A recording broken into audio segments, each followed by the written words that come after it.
उनकी स्लीपर्स जो हैं वो कॉरिडोर में पड़ी मिली, जो उनके भाई ने आते हुए ही पहचानी कि ये तो भाई की चप्पलें हैं। छोटे भाई मुजीब ने, जो उनका छोटा भाई था, उसने कहा ये चप्पलें तो भाई की हैं।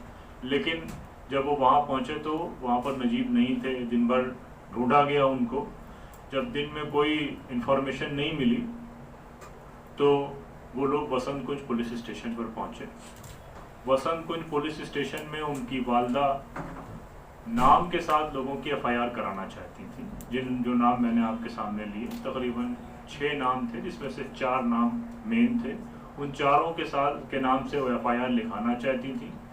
इसी बीच में पुलिस वाले के पास किसी का फ़ोन आता है और नजीब की वालदा का जो स्टेटमेंट है, जो आपने बहुत सारे इंटरव्यूज़ में सुना भी होगा, देखा भी होगा, उनकी डॉक्यूमेंट्री जो 2 एक हम लोगों ने बनाई थी, एक अम्मी के नाम से बनी थी, एक वेयर इज़ नजीब के नाम से, दोनों में वो इंटरव्यू क्लियर है कि उन्होंने ये बात साफ साफ एक्सेप्ट करी कि सामने से किसी का फ़ोन आया और वो आदमी फ़ोन पे बातचीत से ये अंदाज़ा लग रहा था कि जो स्टेशन हाउस इंचार्ज है वसंत कुंज पुलिस स्टेशन का, उसको वो डायरेक्शन दे रहा है।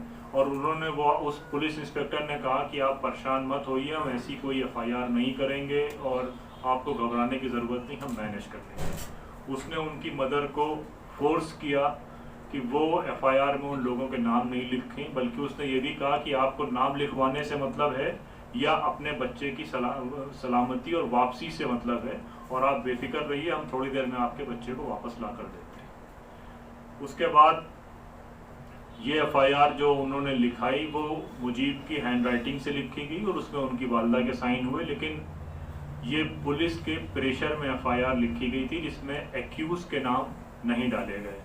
उसके बाद कोई उसमें उन चारों लोगों से कोई पूछताछ नहीं हुई जिनके बारे में बात करी गई थी, कुछ पूछताछ नहीं हुई, कोई बातचीत नहीं हुई। 16 तारीख की शाम को फिर वो प्रोटेस्ट थोड़ा सा बड़ा होना शुरू हुआ, तो 16 को उसको क्रश करने की कोशिश करी गई और पुलिस वालों ने बाकायदा नजीब की मदर को भी धमकी दी, बातचीत करी, धमकी दी। 17 अक्टूबर को जो एयरपोर्ट वाला रोड है उसको ब्लॉक करने की कोशिश करी गई, जिसके नज़दीक नतीजे में यह हुआ कि तकरीबन 150 लोगों को डिटेन किया गया। और जिन लोगों को डिटेन किया गया था, और ख़ासकर लड़कियों को, मुझे कुछ लड़कियों के नाम भी याद हैं, उनको बहुत बुरी तरीके से हैरेस किया गया, पीटा गया, पेट में लाठियां मारी गईं, ताकि किसी तरीके से ये मूवमेंट कंट्रोल किया जा सके। फिर 20 तारीख को ये डेवलपमेंट हुआ कि उसमें एक एप्लीकेशन उन्होंने एक्स्ट्रा ली कि उसमें आप नाम लिख के दीजिए, हम उसको सप्लीमेंट्री में ऐड करेंगे। ये सारी चीज़ें चल रही थी। इसी के साथ साथ हम लोगों ने जो केस था, वो केस में उन्होंने कहा कि पहले ये केस दिल्ली पुलिस के पास गया, फिर दिल्ली पुलिस ने एक एसआईटी बनाई। मनीषी चंद्रा जो आईपीएस ऑफिसर हैं, अभी डीसीपी सेंट्रल दिल्ली हैं, वो उस एसआईटी को हेड कर रहे थे। और उस एसआईटी ने एक नई थ्योरी दी, और वो थ्योरी ये थी कि नजीब अहमद एक ऑटो के ज़रिए जामिया के इलाके में आया और वहाँ से वो गायब हो गए। फिर उस थ्योरी के साथ साथ उन्होंने नजीब के जो छोटे भाई हैं मुजीब को रात में फ़ोन किया, और ये तारीख 20 से 22 के बीच की बातें हैं, 20 से 22 अक्टूबर के बीच की।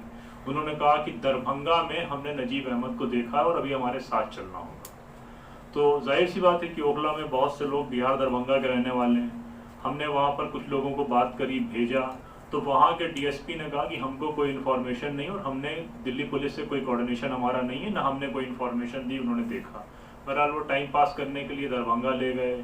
फिर 1-2-3 दिन के बाद फिर जो है वो यूपी में बहराइच के इलाके में ले गए, नानपारा के इलाके में, कि हमने वहाँ पर नजीब अहमद को देखा है।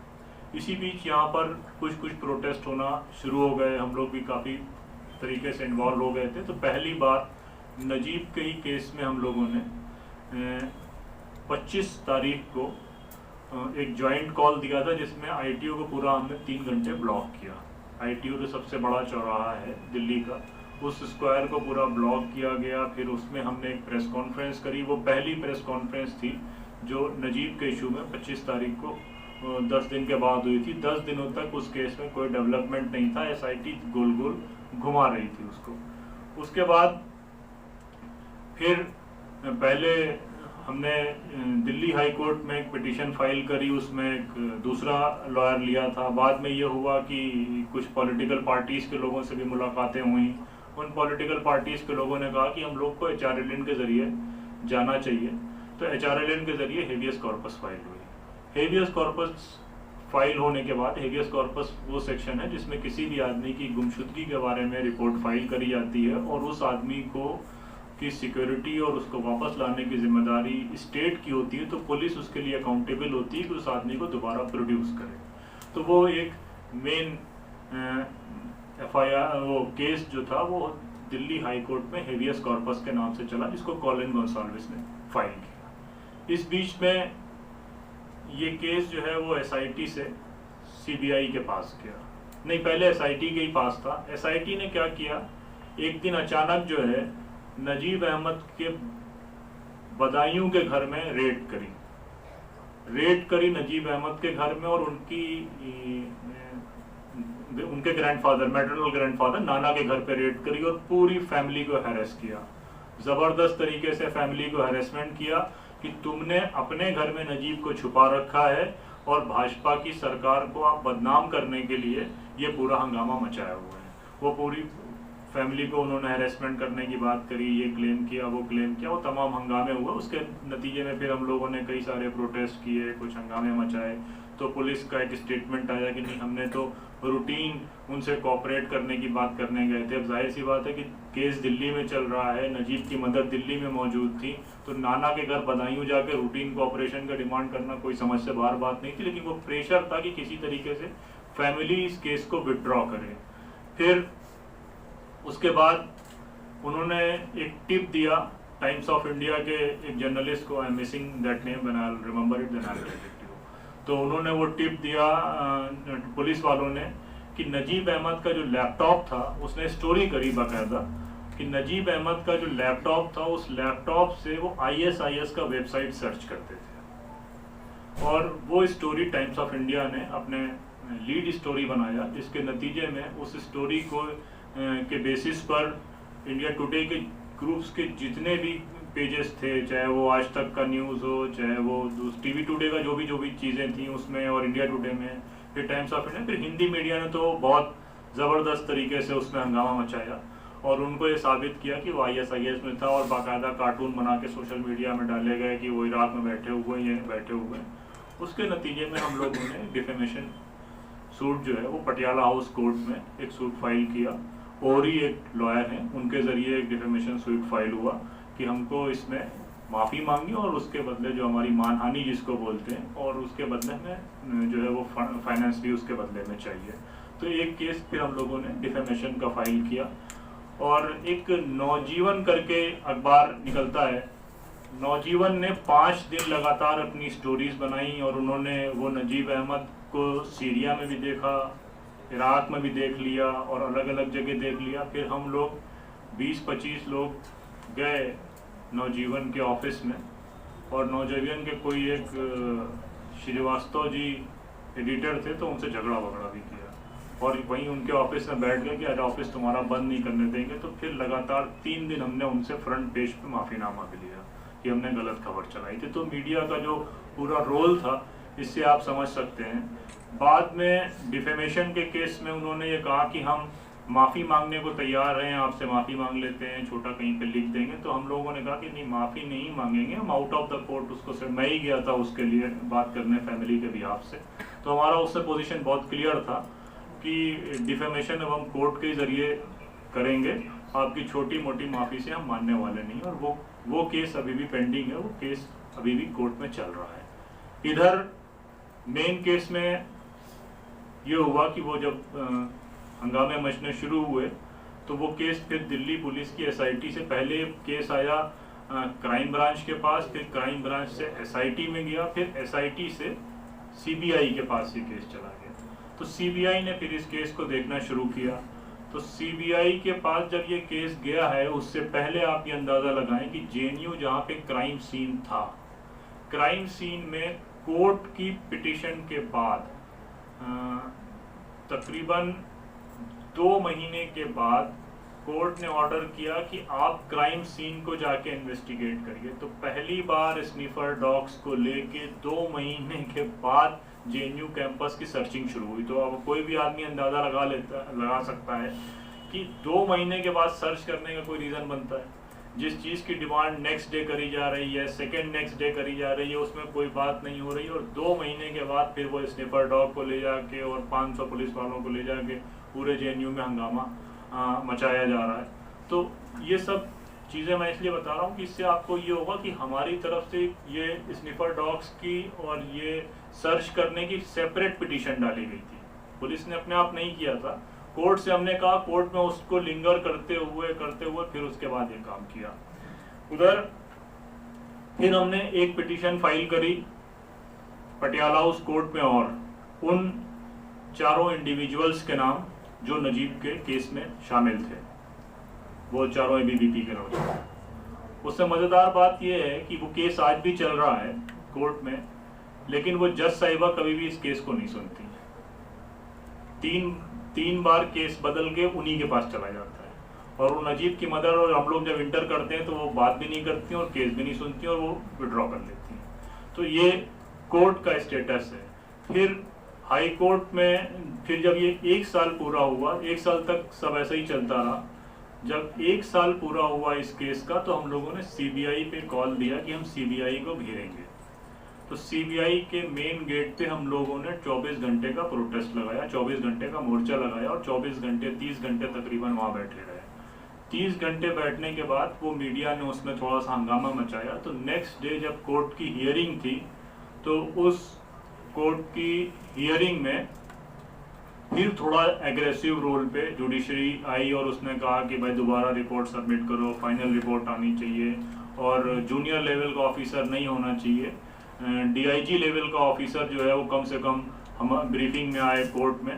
तो थोड़ा सा उन्होंने एक स्ट्रॉन्ग स्टैंड, पहला और आखिरी स्ट्रॉन्ग स्टैंड डिविजनल बेंच का वही था उस केस में। और उसके बाद फिर हम लोगों ने कोर्ट के सामने भी प्रोटेस्ट किया, जिसके नतीजे में आपने एक वो इमेज देखी होगी जिसमें नजीब की मदर को कोर्ट से दिल्ली हाई कोर्ट से कुछ पुलिस वीमेन खींचते हुए बस में डाल रही हैं और वो चिल्ला रही हैं। ये उसी 1 साल के बाद के इंसिडेंट की फोटोग्राफ्स थी।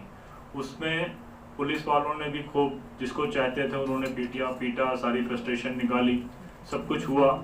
फिर जब ये सीबीआई का प्रोटेस्ट हो गया, तो हम लोगों ने उस पर दोबारा फिर प्रेशर माउंट करना शुरू किया कि अब हम लोग दोबारा फिर सीबीआई में प्रोटेस्ट करेंगे या एयरपोर्ट का रूट ब्लॉक करेंगे। तो सीबीआई ने सरप्राइजिंगली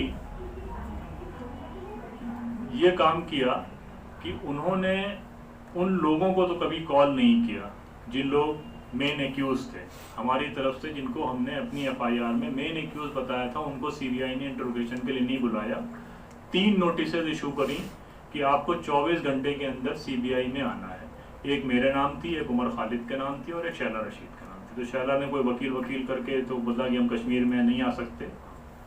मैं गया तो मुझे और उमर को अलग अलग बैठाया, इससे बड़ा करीब हॉल था, और 4 घंटे बैठाए रख के कोई बात ही नहीं करी। फिर 4 घंटे के बाद अंदर बुलाया उन्होंने, क्या कि आपको क्या लगता है कि कौन एक्यूज है? तो मैंने बोला यार आप मजाक करने के लिए बुला रहे हैं।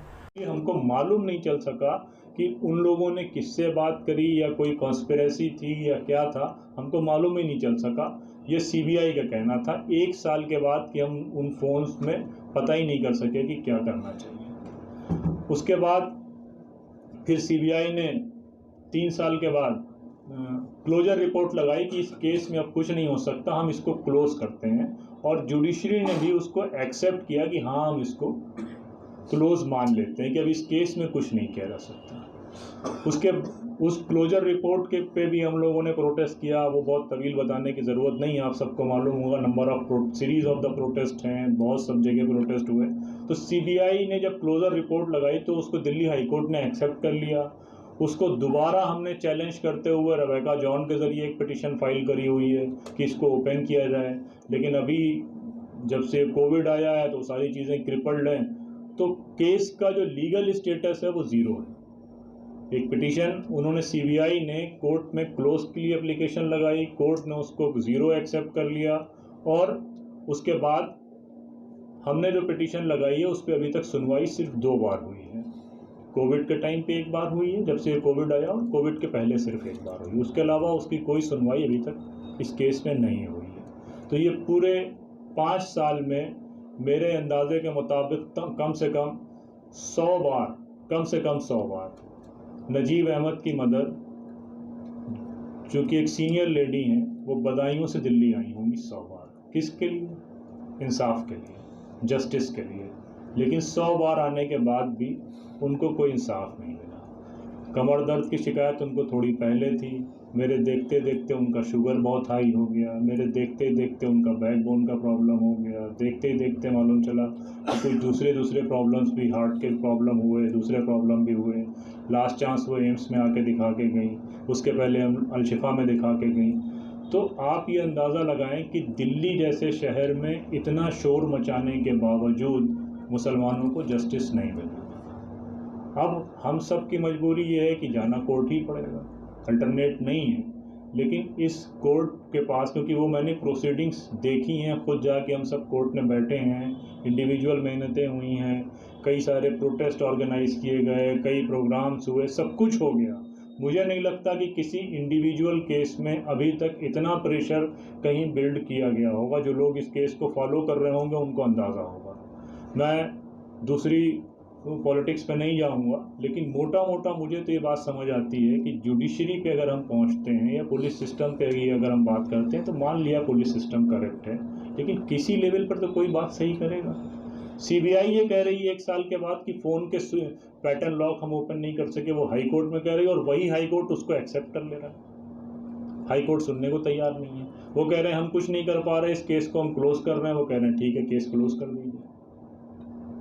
तो इससे तो ये बात बहुत क्लियर कट साबित हो जाती है। आपको हमको ये बात खुल के कहने में हो सकता है शर्म आए, लेकिन ये बात बहुत क्लियर है कि अगर आप नजीब अहमद हैं, अगर आप नदीम हैं, आप अगर खालिद सैफ़ी हैं, अगर आप शर्जील इमाम हैं, तो आपको जस्टिस नहीं मिलना है। आप लाख फेथ का इजहार करते रहिए, लाख आप भारतीय संविधान के गुण गाते रहिए, लेकिन आपको जस्टिस नहीं मिल सकता। हम सबको मालूम है कि पिछले 2 महीने से जो दिल्ली रॉयट के केसेस, उनमें क्या हो रहा है। पिछले महीने शर्जील का, खालिद का, उमर खालिद का, मीरान का और गुलफिशा का एक साथ हियरिंग था। जज साहब 1 हफ्ते की छुट्टी पे चले गए। फिर उन्होंने इस बार जब हियरिंग हुआ तो 2 दिन कंटिन्यूएशन में, 1 दिन खालिद सैफ़ी और मीरान का और 1 दिन उमर खालिद का हियरिंग था। जज साहब 2 दिन की छुट्टी पे चले गए, 1 महीने की अगली डेट दे दी। तो इससे तो क्या जाहिर होता है। और हमारे बीच में राम भक्त गोपाल भी मौजूद हैं, भाषण भी दे रहे हैं। वो अभी भी उनका किसी पंचायत में हरियाणा में उन्होंने भाषण दिया था, जो जामिया में गोली चला के गए। तो ये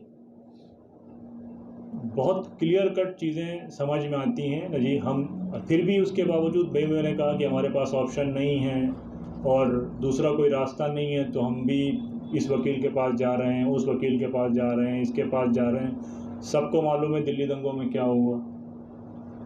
दिल्ली दंगों में अपनी चार्जशीट में दिल्ली पुलिस ने लिखा है कि हमने कपिल मिश्रा को इंट्रोगेट करने के लिए बुलाया, और कपिल मिश्रा से हमने पूछा कि क्या आपने उस दिन स्पीच दी थी।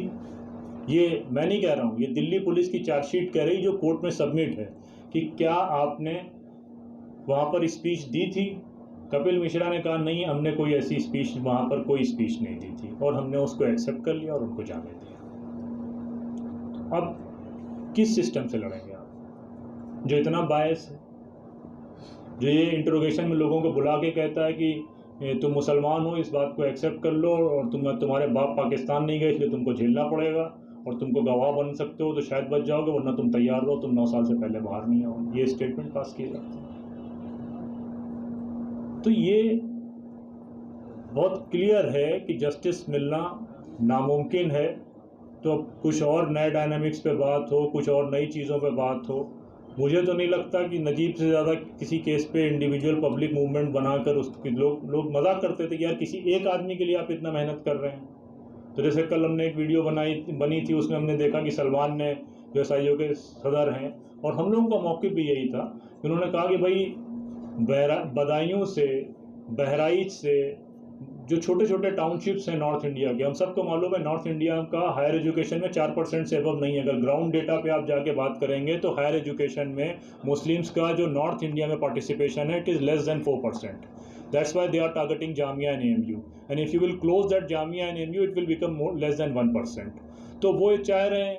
अब बदायूं में आप जाके किसी घर वाले से बात करें कि अगर आपके बच्चे का एडमिशन JNU में हो जाएगा तो क्या आप अपने बच्चे को भेजेंगे? बिल्कुल नहीं भेजेंगे।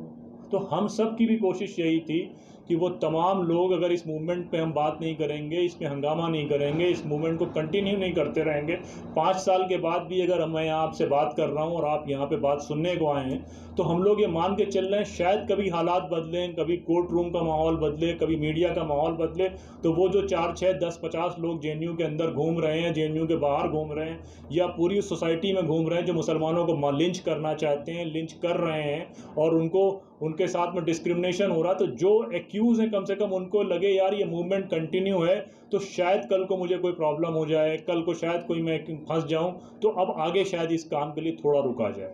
हम भी इसी उम्मीद से काम कर रहे थे। अगर नजीब का मूवमेंट नहीं खड़ा किया जाता तो राजस्थान और मध्य प्रदेश की यूनिवर्सिटीज में मुसलमानों की लिस्ट निकाल कर उनको कैंपस के अंदर नहीं घुसने दिया जाता। इसलिए ये मेहनत करी गई, इसीलिए मैं भी आज यहाँ आपसे बात कर रहा हूँ। और लेकिन ये बात हमको समझनी पड़ेगी कि नजीब के मूवमेंट में भी यूथ, जिससे बार बार हम सब ने ये बात कही कि CA के मूवमेंट में यूथ का एक रोल था, नजीब का मूवमेंट में भी जो मुस्लिम स्टूडेंट्स थे वो इस बात को समझकर आगे आए कि हमारी डिग्निटी का मैटर है, ये जो हमारे साथ एजुकेशनल इंस्टीट्यूशंस में डिस्क्रिमिनेशन हो रहा है ये उसका मैटर है। लेकिन किसी भी, अगर हम मुस्लिम की बात करें, बाकी की तो छोड़ देते हैं, अगर हम मुस्लिम्स की बात करें तो बड़े मुस्लिम लीडरशिप ने, किसी ने इसको एक्सेप्ट नहीं किया। JNU के टीचर्स में अगर बात करी जाए तो JNU के टीचर्स में अगर सिर्फ बाकी टीचर्स का छोड़ देते हैं, JNUTA का छोड़ देते हैं, JNU टीचर्स एसोसिएशन की अगर बात करें तो 2-3 टीचर्स के अलावा कभी नहीं दिखाई पड़े। कम से कम 80-85 के आसपास मुसलमान टीचर्स हैं, कभी कोई नहीं नजर आए। तो ये सवाल अगर हम किसी बाहर वाले से करते हैं कि उसने क्या किया, उसका क्या रोल था, ये तो सवाल हमें अपनी सोसाइटी में भी तो करना चाहिए कि हमारी जो मेन स्ट्रीम लीडरशिप है, चाहे वो पॉलिटिकल ऑर्गेनाइजेशंस हों, चाहे वो कम्युनिटी ऑर्गेनाइजेशंस हों, उनका एक इंडिविजुअल स्टूडेंट्स के लिए जिसके साथ डिस्क्रिमिनेशन हुआ, फोर्स डिसअपीयरेंस हो गया, उसके बारे में उनका रोल क्या था। वो खाली SIO का स्टूडेंट तो नहीं था नजीब, वो तो तमाम जितनी भी मिली ऑर्गेनाइजेशंस हैं उनका भी स्टूडेंट था। बाकी इस पूरे सोसाइटी में डिस्क्रिमिनेशन हमारे साथ हो रहा है, तो वो जितने लोग कर रहे हैं सब उसमें साथ में हैं, कोई कम कर रहा है, कोई ज़्यादा कर रहा है, कोई दिल्ली में जो है बहुत सेकुलर हो जाता है, केरल में जाके वो कम्युनल हो जाता है, तो सबके अपने अपने डायनामिक्स है, इसमें बहुत बात करने की ज़रूरत नहीं है। तो मोटी मोटी बात ये है कि नजीब अहमद के केस में जितने भी लीगल रास्ते थे उसको हमने करने की कोशिश करी, जितने पब्लिक मूवमेंट में जिस तरह से मूवमेंट बनाने की कोशिश करनी थी वो कोशिश करी गई। मेरे अंदाजे के मुताबिक मोर देन 500 बड़े प्रोटेस्ट हुए हैं।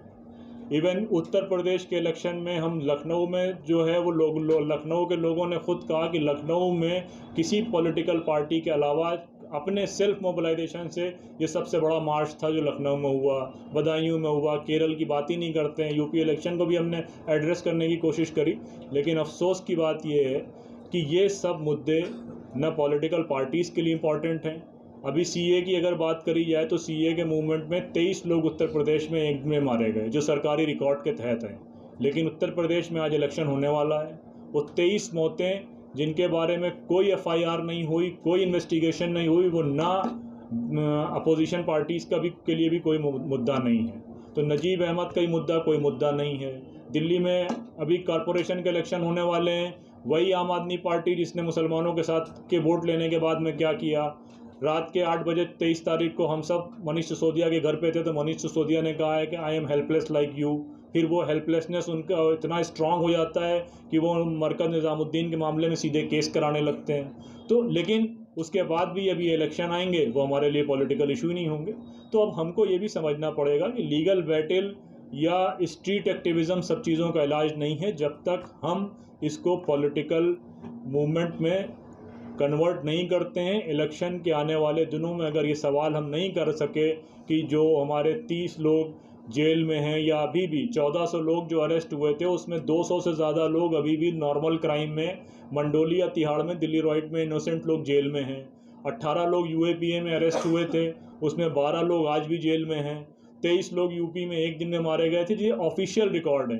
अनऑफिशियल रिकॉर्ड ये है कि 20 लोग सिर्फ मेरठ में मारे गए थे 20 दिसंबर को, जब सीए का पहला प्रोटेस्ट हुआ था। तो ये तमाम सवाल आपके सामने हैं, आप तमाम नौजवान हैं, कि आने वाले इलेक्शन में जब तक हम पॉलिटिकल पार्टीज़ को मजबूर नहीं करेंगे कि इन तमाम मुद्दों पर वो बात करें, तब तक फिर ये सारी चीज़ें बेमानी हैं। सीए के मूवमेंट में सबसे ज़्यादा प्रोटेस्ट बिहार में हुए, लेकिन बिहार में ही जो बिहार के 2 लोग यूएपीए में जेल में, शर्जील इमाम या मीरान हैदर, किसी एक पॉलिटिकल पार्टी ने उनके बारे में बात नहीं करी, बल्कि मीरान तो खुद पॉलिटिकल पार्टी का हिस्सा था। तो ये तमाम सवाल आपके बीच में हैं। नजीब अहमद की आमद का इंतज़ार हमेशा रहेगा और इसीलिए ये मूवमेंट जारी रहेगा। और हम सब कोविड प्रोटोकॉल्स हैं, कुछ दूसरे वजूहात भी हैं, इसलिए ये आपको कोई स्ट्रीट के प्रोग्राम्स आज नहीं दिखाई पड़ रहा है, लेकिन आने वाले दिनों में जब तक ये डिस्क्रिमिनेशन यूनिवर्सिटीज़ के कैंपसेस में मुस्लिम स्टूडेंट्स के साथ होता रहेगा, तब तक नजीब का मूवमेंट जारी रहेगा। बहुत बहुत शुक्रिया।